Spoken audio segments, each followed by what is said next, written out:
les justifier.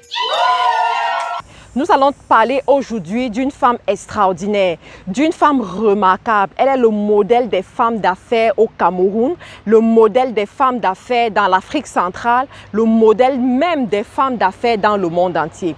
C'est une femme qui se fait remarquer par son style vestimentaire et également par sa force de frappe dans les affaires. C'est une femme qui déclare sans avoir peur qu'elle est milliardaire dans un environnement politique très controversé. C'est une femme qui n'a pas peur de montrer ses avoirs. C'est une femme qui n'a pas peur également de transmettre la connaissance qu'elle a à de jeunes générations pour les propulser dans le monde de l'économie. Alors aujourd'hui, nous allons parler d'une femme que certainement vous connaissez déjà, d'une femme que vous allez peut-être découvrir à travers cette chaîne des visionnaires. C'est Mami Nyanga. Elle se fait appeler affectueusement au Cameroun, son pays d'origine, par le nom Mami Nyanga. De son vrai nom, c'est Françoise Pouéné. Et aujourd'hui, nous allons voir ses 5 secrets de réussite. 5 secrets que peut-être tout le monde peut appliquer, d'accord, pour réussir, pour se hisser au rang de millionnaire ou alors de milliardaire comme cette Mami Nyanga. Alors, si vous êtes nouveau sur cette chaîne, je vous prie de bien vouloir vous abonner en cliquant tout simplement sous la vidéo. N'oubliez pas également d'activer la flèche, la cloche pour les notifications, de telle sorte qu'à chaque fois que nous sommes connectés, à chaque fois qu'il y a une nouvelle vidéo, vous pouvez être notifié. Et à chaque fois que nous sommes en live également, vous pouvez être notifié. Pour ceux qui sont du côté de Paris, je serai à Paris le 5 octobre et le 9 novembre pour une grande conférence, une masterclass en octobre et une conférence des femmes en novembre. N'oubliez pas, soyez là, je vous attends. Alors, la première règle de succès de Mami Nyanga, c'est de savoir prendre des décisions tranchantes pour sa vie amoureuse. Pourquoi? Je vous explique. Alors, il faut savoir que dans l'histoire de Mami Nyanga, elle a été mariée à l'âge de 15 ans au chef de son village. Ce chef qui était un polygame, qui avait plusieurs femmes, la voilà qui rentre dans la cour des femmes du chef, où elle se retrouve avec des femmes qui sont comme ses mères, parce qu'elles ont l'âge de sa mère. Et là, voici jeune petite fille dans la cour, ne sachant même pas comment tenir un foyer. Elle est l'épouse du chef. Et après quelques années, le mariage ne va pas très bien se passer. Elle va se faire répudier par le chef et elle va rentrer dans la maison de sa mère. Cependant, lorsqu'elle rentre chez ses parents, elle ne se morfond pas.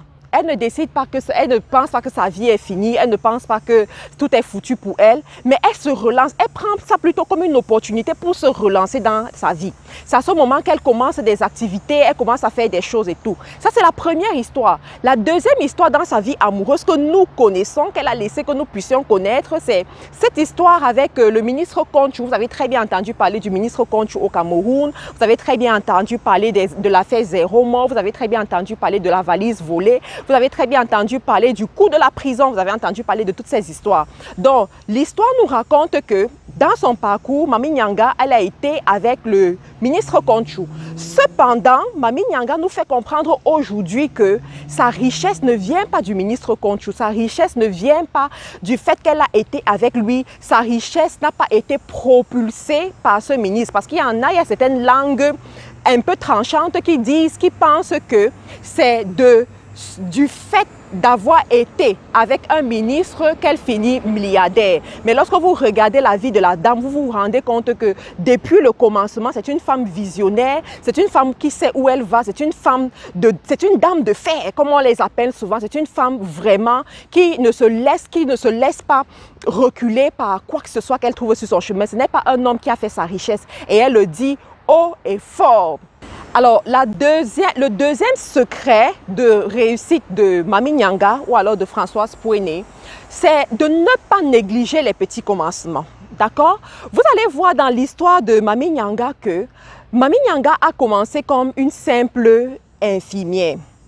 Après, déjà même comme vendeuse de beignets et tout. Et après, elle s'est lancée dans l'import-export. Vous allez écouter une partie de son histoire qu'elle vous raconte elle-même.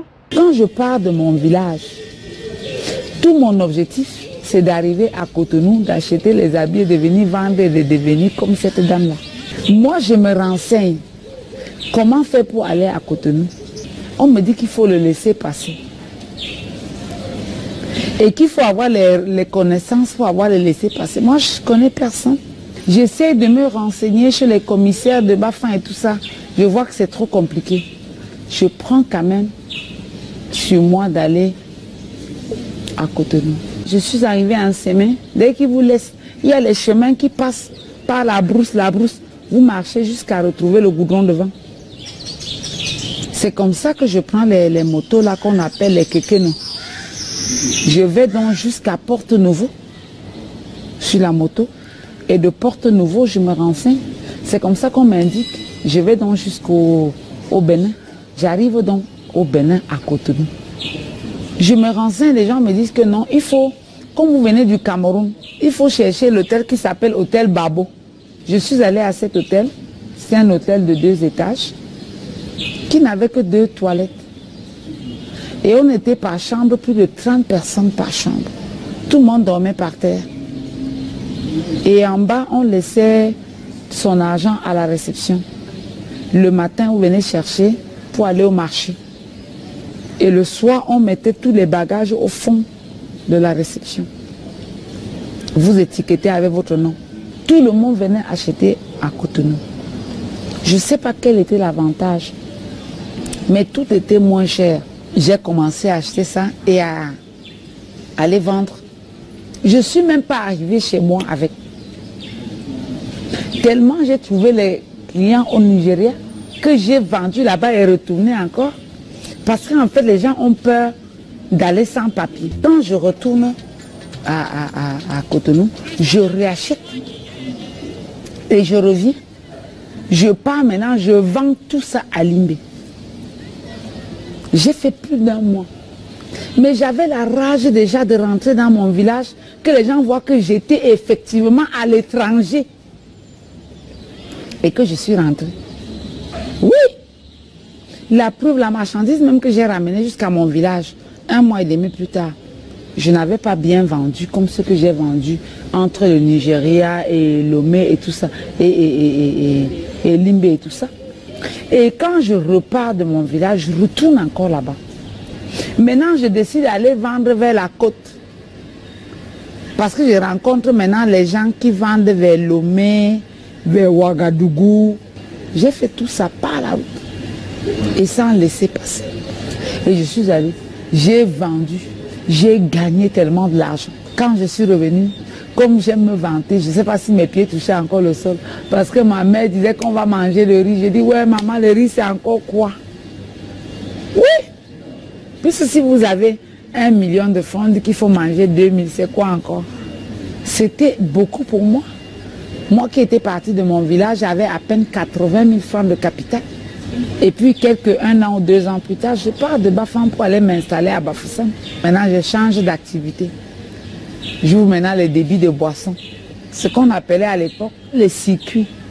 Je me disais que, ouais, si je peux réussir un jour à avoir un bar. C'était ça. Et finalement, j'ai créé même le plus grand bar de Bafoussam, Angelin 4. Je suis restée peut-être 3 années, hein. Et puis, j'ai fermé mon bar. Parce que les gens me conseillaient d'aller faire les marchés publics. Voilà comment je m'amène à Yaoundé pour gagner les gros marchés. Et j'y suis restée. Et j'en ai gagné. Alors, quand vous écoutez ça, j'aimerais juste donner le conseil aux femmes qui m'écoutent en ce moment. J'aimerais juste parler à ces femmes qui sont peut-être dans des situations difficiles, qui sont peut-être dans de la pauvreté extrême et ne savent pas quoi faire, de prendre l'exemple sur Mami Nyanga. Parce que lorsqu'elle commençait à ce moment-là, en tant que petite infirmière et se lançant sur la route du Bénin, je suis sûre qu'elle ne pouvait pas imaginer que 10 ans après, 20 ans, 30 ans après, elle allait devenir l'une des milliardaires du Cameroun. Mais aujourd'hui, vous vous rendez compte que la dame a construit sa richesse, une pierre après une pierre après une pierre. Et elle est citée parmi les plus grands magazines comme une femme inspirante, une femme à suivre. Donc, Il y en a certainement parmi vous qui écoutez cette vidéo, vous allez vous demander, mais moi je n'ai rien. Moi je ne peux commencer nulle part, je n'ai rien par où je peux commencer. Je vais vous dire, regardez l'histoire de Mami Nyanga et inspirez-vous de son histoire. On ne construit pas la richesse en un jour, on ne construit pas la richesse en dormant, on ne construit non plus la richesse en dépensant sa graine. Lorsque vous avez quelque chose, vous devez savoir épargner, vous devez savoir commencer un business, vous devez savoir viser plus loin. Malheureusement, dans nos pays africains, on se dit que c'est la fonction publique qui viendra nous sortir de la pauvreté. Mais vous voyez, dans un contexte aussi difficile que celui-là, Mami Nyanga, à son temps, au lieu de se morfondre à attendre le concours de l'ENAM ou le concours de la fonction publique de l'ENS, quoi que ce soit, elle a décidé de se lancer dans les affaires. Moi, je dis toujours aux femmes, le commerce ne trompe pas. Le commerce n'a jamais trompé. Si vous commencez à vendre quelque chose, ma soeur, si tu es persistante, si tu es consistante, donne-toi 6 mois, donne-toi 1 an. Tu vas te rendre compte que c'est toi qui réussis même à mettre la nourriture sur la table pour tes enfants. C'est toi qui aides même les voisines du quartier. C'est toi qui commences à être le bread provider pour d'autres personnes. Donc ça, c'est l'une des leçons que je voulais vraiment m'attarder dessus pour enseigner les femmes, pour enseigner mes soeurs de ne plus se morfondre. Et vous allez voir que dans le parcours de Mami Nyanga, elle n'est pas restée à attendre que ce soit un homme qui vienne l'aider. Parce qu'elle savait qu'avec ses 2 mains, elle peut faire quelque chose. Nous allons parler de ça également. Alors, le 3e secret de réussite de Mami Nyanga, c'est au niveau des valeurs. Cette dame pense qu'il y a des valeurs qui vont avec le succès. Il y a des valeurs qui vont vous permettre de vous hisser sur la plateforme de l'économie. Il y a des valeurs qui vont vous permettre de vous distinguer. Écoutez ce qu'elle a dit. Le premier secret, comme je vous l'ai dit, c'est d'abord l'honnêteté. L'honnêteté. Le 2e secret, c'est la ponctualité. Parce que les Africains, y compris les Camerounais, ils ne sont pas ponctuels. Si vous donnez rendez-vous à quelqu'un à 10 h, il s'amène à midi. Ils ne sont pas ponctuels. Et la 3e chose, c'est que les gens ne vivent pas au niveau de leurs moyens. C'est-à-dire que les gens vivent au-delà de leurs moyens. Ils ne peuvent pas réussir avec ça. C'est pour ça que dans le marché, quand je forme les femmes, je dis, est-ce que vous avez les cahiers de recettes journalières? Parce que si vous ne planifiez pas votre journée, vous ne planifiez pas votre mois, vous ne savez pas comment vous vivez. Puisque les gens viennent au marché, ils vendent 5 000 aujourd'hui. Peut-être qu'il a vendu 5 000 et dans les 5 000, il n'a gagné que 1 000 francs. Si en fin de journée, il dépense 2 000, il est déjà dans le capital. Je dis, mais si vous aviez un cahier journalier et que vous pointez les achats, vous pointez les ventes, à la fin du mois, vous pouvez pouvoir additionner. Alors, le 4e secret de Mami Nyanga, en fait, c'est quelque chose, lorsque j'ai vu ça, je me suis dit, oui, c'est possible. Oui, on peut commencer petit, mais finir grand. Oui, c'est possible. Alors, Mami Nyanga dit de viser le milliard, de viser grand, de viser gros, de ne pas jouer dans le petit championnat local, vraiment d'aller plus loin que ça. Et vous allez suivre un extrait de la vidéo où elle parle de ça, où elle exhorte sur ce plan-là. De 0 vraiment à milliardaire, oui. C'est mon parcours. Je suis vraiment partie de rien. Et je suis aujourd'hui milliardaire et je l'affirme et je peux tambouriner dessus. Si vous me demandez, mais Mami Nyanga, vous avez fait comment pour construire votre hôtel? C'est ce que les gens qui regardent sont en train de demander. Bien sûr, je dois être capable de dire aux téléspectateurs comment j'ai construit mon immeuble. Vous comprenez comment elle a fait? Je n'ai pas commencé par construire cet hôtel. J'ai commencé par construire même d'autres immeubles. J'ai commencé même par faire d'autres activités qui m'ont produit de l'argent, qui m'ont permis de construire cet hôtel. Vous voyez à côté, je suis en train de faire l'extension. Les gens vont demain dire, mais cette extension qui vaut des milliards, d'où lui sont venus des milliards? Ils peuvent venir comptabiliser mes recettes. Ils vont voir que je suis capable de multiplier comme ça par 5. C'est de ça qu'il s'agit. Mais ceux-là qui croient qu'en une journée, ils peuvent devenir riches, ce n'est pas vrai. Et le 5e secret, moi je l'ai considéré comme l'un de ses secrets de réussite, c'est sa démarcation vestimentaire, sa capacité de se distinguer sur son vêtement. Alors, pourquoi est-ce qu'elle le fait? L'une des raisons qu'elle avance pour justifier ce choix vestimentaire, c'est que elle veut en fait montrer dans un monde de requins, dans un monde qui est dominé plus par les hommes, qu'en tant que femme, on peut aussi jouer dans ce style de compétition-là. En tant que femme, on peut apporter de la plus-value dans ce monde-là et qu'on doit se faire respecter.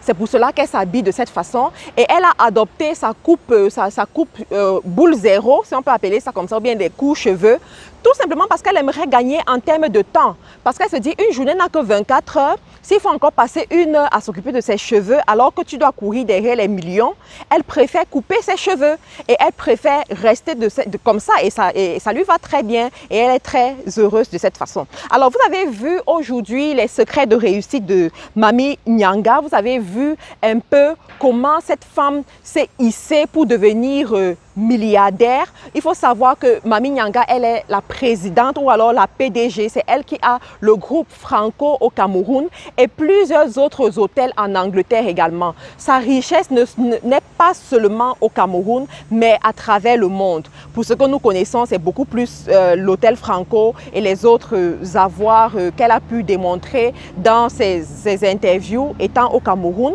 Mais il faut savoir que c'est une femme aussi qui est très active dans les associations. Elle aide également les femmes, les jeunes à se lancer dans les affaires. Elle offre des bourses entrepreneuriale chaque année au Cameroun et plusieurs personnes en bénéficient. Elle coach également les gens. Elle a lancé le Mami Nyanga Tour qui permet à son association et à elle de faire le tour du Cameroun pour rencontrer les jeunes talents, pour aider les porteurs de projets et pour financer leurs projets également. C'est vraiment une femme à suivre. C'est vraiment une femme avec laquelle vous pouvez travailler dans le coaching. C'est une femme qui va vous montrer vraiment les stratégies étant donné qu'elle-même elle est passée par là. Donc je vous remercie encore d'avoir pris le temps pour écouter cette vidéo. Je vous remercie également de liker cette page, de vous abonner sur cette page et à très bientôt dans la prochaine vidéo.